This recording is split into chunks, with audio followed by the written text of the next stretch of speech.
Good morning. I'm State Senator John Brooks, and I'm gathered here with representatives from the fire service across the state to collectively endorse a critical piece of legislation that has been passed in the Senate and will be going before the Assembly shortly. And that allows the volunteer fire service across the state to recover costs associated with medical calls, ambulance calls that we're rendering. Much of New York State is provided ambulance services by volunteer fire departments, which right now by law in the state is precluded from recovering those costs. We all recognize this past year in particular has been one that has brought to the forefront how important our local ambulance and medical services are. We all recognize in many cases it's been a tragic year, a trying year, and it continues. We also recognize that for all of us, or most of us, we have insurance, medical insurance, and automobile insurance. And those policies provide payment for the use of ambulance services. This legislation will allow the fire districts to recover those costs under their insurance policy. What we have seen a dramatic increase in ambulance calls across this state. The time of a rescue call or an ambulance call continues to grow, but the service that's being provided continues to increase. On these ambulances are trained medical technicians who understand that what treatments they are giving and are being provided the best of equipment to provide those services. Right now, the full cost is being paid by the taxpayers of the different districts. This is going to provide financial assistance to the taxpayers of each of these fire departments, and the financial burden that is borne by the district to manage the expenses. The representatives here represent the leadership of the fire service in the state of New York, various chiefs and commissioners from across the state, all here to support this legislation to help support the fire service provide the level of service they do. I look forward to the passage of this legislation, and I thank all across this state, all of the volunteers who 24 hours a day, 365 days a year, even in the time of a pandemic, are there to serve and protect the people of this great state. So I'm hoping that in short order this bill will be passed in the Assembly, and it can go on to the governor for his signature. At this time, I'd like to introduce the director of FASNY, Mike Kromanacker, a long-term friend and a great public servant. Mike? Thank you, Senator. Thank you. As stated, my name is Michael Kromanacker, Director for the Firemen's Association, the state of New York, representing over 43,000 members and over 80,000 volunteers within the state. This legislation would be vitally important to provide better services to the taxpayers and the people that come and visit New York State. This should not be misconstrued as a profit-making opportunity for the fire service. This is merely to recapture the cost associated with operating an ambulance service. This would provide the means for improved equipment, better training, and better prepared services to bring to the people. I want to thank Senator Brooks on behalf of FASNY for his efforts on this behalf. The good senator is an active volunteer firefighter on Long Island and a former chief of the Seaford Fire Department. We look forward to this. There's been a long fight for this legislation. We're hopeful that people realize the services that are being provided by the volunteer fire service. So I'm hopeful that this will go through. At this time, I'd like to introduce Lee Starwood from the Association of Fire Chiefs of the State of New York.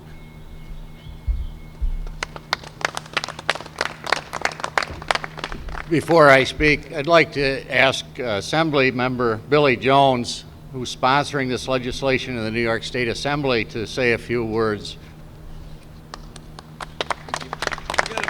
Thank you, Lee, and thank you, all of you, for your service, first and foremost, to helping people in all of our communities across New York State when they're at their most vulnerable. I want to thank Senator Brooks for his steadfast support of this bill. I've been carrying this bill in the Assembly now for, seems like 50 years, but it's been 5 years.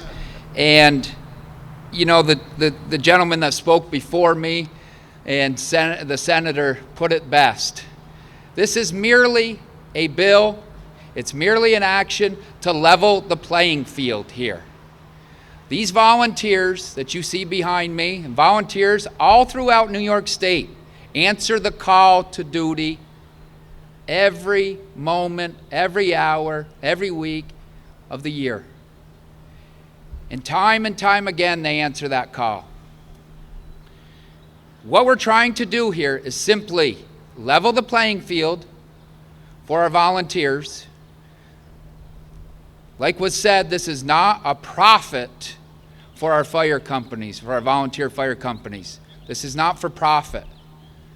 This is to help them, in certain instances, get to those members of our community that are most in need, at a time when they're most in need. They get up, they answer the call, no matter when it is, in the middle of the night, on a holiday, on a weekend, when it's raining, when it's snowing. The least we can do is help them out with this bill. That's all it does. It's not to fatten the wallets of our fire departments, which we have heard in the past.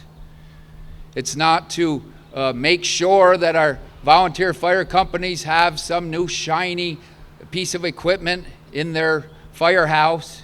It's to help people in our communities. It's to help our volunteers help people in our communities when they're most at need. That's all this bill does.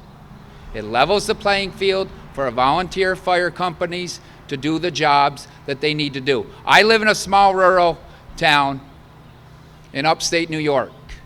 Probably the farthest point in upstate New York you can go. But there are many rural areas, and there are many areas in this state, including the areas that these good volunteers represent, that they're not having enough volunteers in this day and age to answer that call when our people are most vulnerable in our communities. That's all we're asking, is to make sure that these people, and that these people behind me, these brave men behind me and women behind me, have the resources they need to answer that call when members of our communities are at their most vulnerable and they need their help. This is about helping people. We need to pass this bill right now in local governments. The Assembly Bill 534 is going through.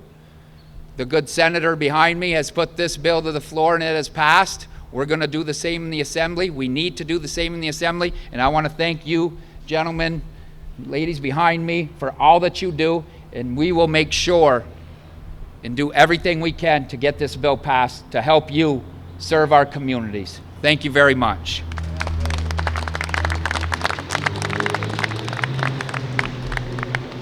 I'm Lee Shirtliff. I'm president of the New York State Association of Fire Chiefs, and I want to thank Senator Brooks and Assembly Member Jones for your sponsorship of this most important legislation.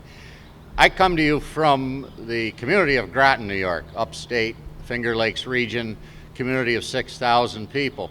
I've been a member of the fire department in its ambulance squad for over 35 years. I started at a young age. We run approximately 500 transports every year in this community. We're isolated. We're away from other paramedic level services. I started my day yesterday at 5:30 in the morning, and then later left my business in the afternoon to be able to run and serve our neighbors. I was accompanied both times by a paramedic that the fire department has employed, one of 3. Our costs to provide fire and emergency medical services in this community are approximately $600,000 a year.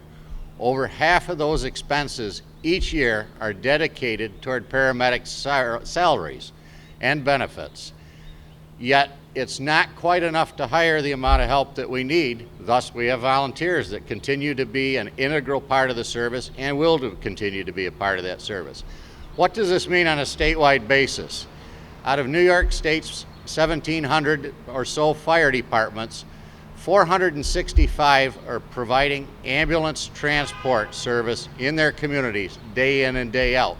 Over 40% of the ambulance providers in New York State are fire departments, operated by volunteers, supplemented by career personnel, paramedics, and critical care technicians.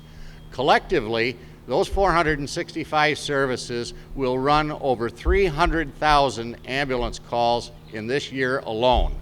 300,000 calls to rural, suburban, and isolated areas of the state of New York where they are depending upon their fire departments to provide the service. What we're working with the senator and the assemblyman to do is change an obscure provision in general municipal law that dates to 1958, long before Medicare, Medicaid, advanced life support, private health insurance, all of the components that are there to fund emergency medical services were even in place. We're seeking to change that law to allow for these fire departments to be able to recoup their expenses through billing of insurance companies. Across New York State, we have analyzed this and find that our departments are being denied over $100 million a year in insurance premiums that are paid by residents expecting their services. But the taxpayers, knowing that these services are critical to their communities, are paying for those services.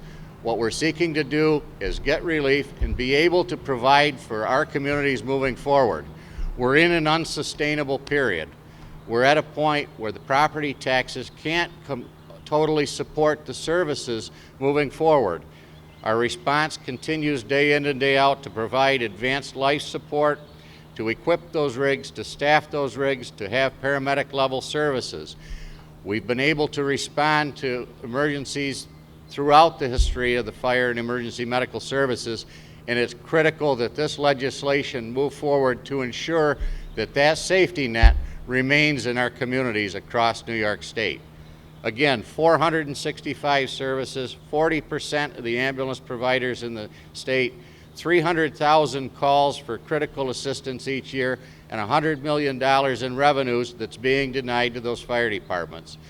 Senator, Assemblyman, we thank you for recognizing the criticality of this legislation.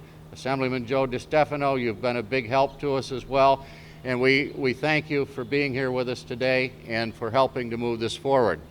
I would like to introduce Vice President of the New York State Association of Fire Districts, Don Corkery, who will add to the items today.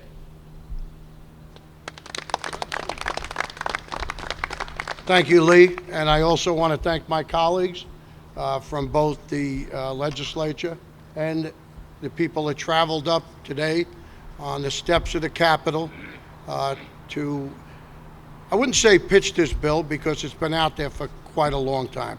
And my message today is going to be very simple, maybe the shortest speech I've ever given in my career.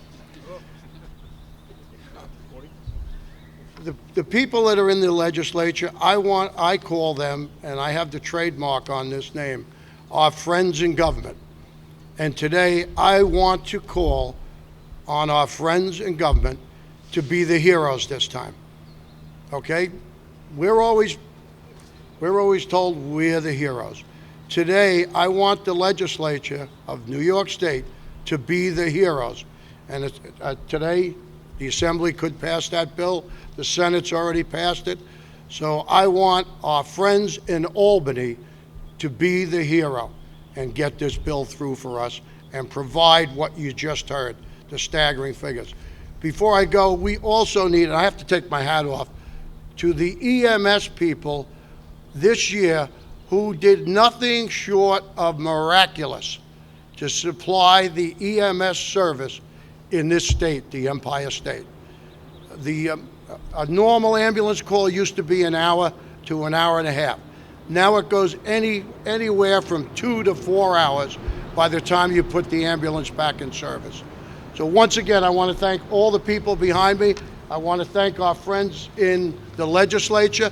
And remember what I just said. I want you to be the heroes today and get that legislation through so we can enhance our EMS service. Thank you.